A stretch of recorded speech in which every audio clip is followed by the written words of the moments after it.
aspoň, že udělala dobře. Spust. Můžeš? Jo. Můj první rok v trenýrkárně.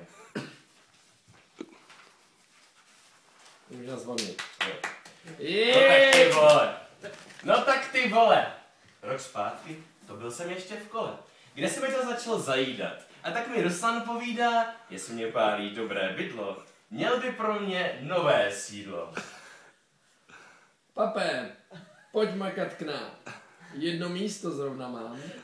Budeš v týmu Velikingů se mnou s Kristý v marketingu. Na to říkám, Ruslane, to se asi nestane. Co bych nechtěl nejvíc, je dojíždět do Davids. Papé, nebuď trnice. My taky dlabem na Davice. Vysočany, nová štace.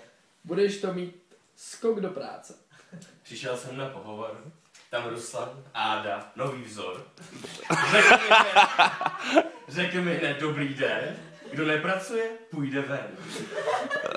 Kancly měli vytopený, seděli tam lepé ženy.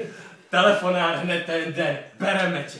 To je sen, tak si říkám, pape, vole, zazvoň zvonkem v rudý kole, nebuď ludra vykydlá, chop se šance kormidla. S Ruslanem ve správném směru urveš kurva kariéru. Rozhodnutý, že to zkusím. Vždyť čekrtašek se mi hnusí. Naleznu své štěstí jinde, v Coca-Cole dávám kvinde. Zpočátku si nejsem jistý, ale vždy pomůže mi Kristý. Slyšná dívka vlasů havreních, jenči na pinčes má nadání, k mé podpoře ráda svolí. Zatímco často na mě kouká Olí, vyzývá se jí na klíně všech mopsíků vládkyně. Její rady, úsměv blídný, přehluší i lapsus bídný. Třeba když šel Ruslan tabulku, já zvoral je byl na kulku, zatraceně to je zkrat, Floyd zatím žalí drát, v jejich verbální depeši jsou slova, která netěší. Že ta data, co tam mají, jako blbost se jim zdají, začínají být vzteklí, přitaháme je za fusekli. Bylo to vážně na pytel. Ale proto je tu Ruslan ředitel, aby z toho vybrusil s minimální ztrátou sil. Listopad a stěhování. Přišlo v ruce s krutou daní. Když jsem starý nemotora, diletant, co leco zvora a snad se nikdo nedoví, že mám obě ruce volšový. Zdenda věštěl věci příští, kurva, jsme na staveništi, ale vynapěli jsme síly skrz krev pod slzy a nezměrnou píli. Toť věci jen jsou nezbytné, když chcete kancly obytné. Když to celé skončilo, krátce poté se hned kalilo. Panáky a množstvím piv, utužovat kolektiv.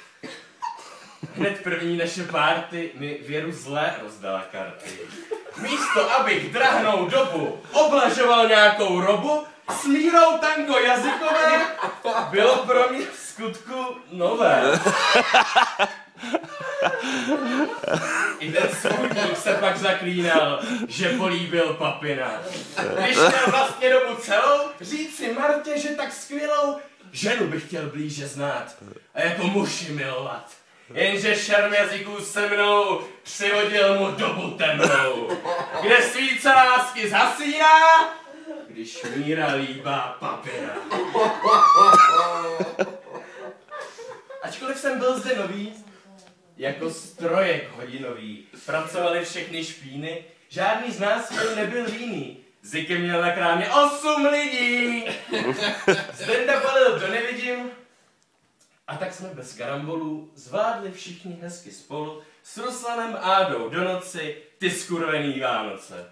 Nový rok a nové změny. Ziky odchází ze scény. Lukin se osvědčil, do rychlíku naskočil. Je to kopa veselá. V posilce dá si do těla a díky jeho radám chvíli měl jsem pocit, že nad kily snad konečně vítězím, když večer žeru hovězí. Žel vydržel jen 4 měsíce, než zlákali jej Rick Polnice. Rudý baret, tvrdý drill, Luky ho nám odloudil. Místo něho Lucka přišla. Kariéra ve Styxu nevyšla, jenže už po měsíci a půl Ruslan nad ní láme hůl. Rozpracili se, pak vzali zpátky, skončilo to i jak z pohádky. V té doby vládne skladu, často od ní beru radu. A že jsem nemehl na slovo vzatý, i v tomto mi tahá trny z paty, na nic přitom nečeká má hodinová manželka. V květnu zhasly další slečny, v trenýrkárně svůj oheň věčný. Až to bylo nenadálé, Marta s Káťou dali vale.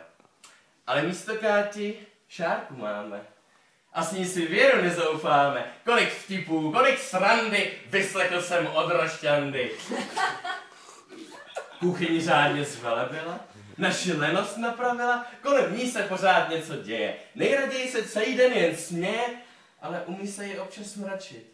Na chvilku. A i to stačí, když musí volat darebákům, má parťačka v tataráku. S flekem na krámě dlouho blamáž byla. První vůbec nenastoupila, druhá ohřála se krátce, než zjistili jsme, že je zrádce, nepiš hnedle druhý den, její post zůstal opuštěn. Když už Ruslan začal zlostit, vyšší síla řekla dosti. Seslala nám dar až z nebe, a tak máme, Mary, tebe. Ruslan jsou bohyni, již muži mohou obvinit, že kvůli ní hlavu ztrácí, do krámu se znovu vrací. Čet mi nové zprávy nosí, dobrý den, já číslo prosím, tohle v krámě, na tu holku, dáte mi jej bez okolku? Já se zdráhám vydat cifry, další mailem zkouší šifry, na večeři tahá Mary, nevíde mu ten trik starý. Dřív před vchodem bylo smetí, nyní štosují se staří kmeti, obdivovat půvab její. To se může, to prý smějí, ústy i svůj klobouk smeknou, při pohledu na dívku pěknou a aby byly bez viny, koupí jedny foltýny. Mary objednávku balí, dědouš na ní bulvy valí a když pohybem hebkým přidá do tašky samolepky, stařík radostí se rozpláče, že pro vnuky má trenkáče. Aby nám bylo víc do zpěvu, přibíráme ještě Evu. Jenž místo z Dendy nastoupí, ten odešel a prohloupil. Pořád se mě někde děsí. Když se plížím, jak ti běsi, nevydávám žádný zvuk, jen udělám na ní kuk a i z toho trefí šlak. Nekecám, fakt je to tak. Ale spolupráce s ní je krásná. Když přijde direktiva jasná, nemusím se více bát, promptně to jde vykonat. A tak si to takhle žijem. S Vánocemi zase bijem. Ve skladech, kanclu, ve šnitu jsou naše místa výskytu. Bez závisti, hněvu, zášti, prostě díky jenže v plášti, máme tým jak do armády, se vším hned si víme rady. V týdnu, ba i ve dnech volna, jsme partička jenže svolná, trávit spolu drahný čas, osobnost je každý z nás. Přibrali jsme Móňu z tisku, jenž bez nějakého risku učí neskušenou omladinu, která přelstít kocovinu. Knajpu do zavíračky potáhne, Prahou nás zkušeně protáhne, hraje pinče, spije pivo, sní je náhle všude živo, žádné srandy se nezříká, naše Plhákovic Monika.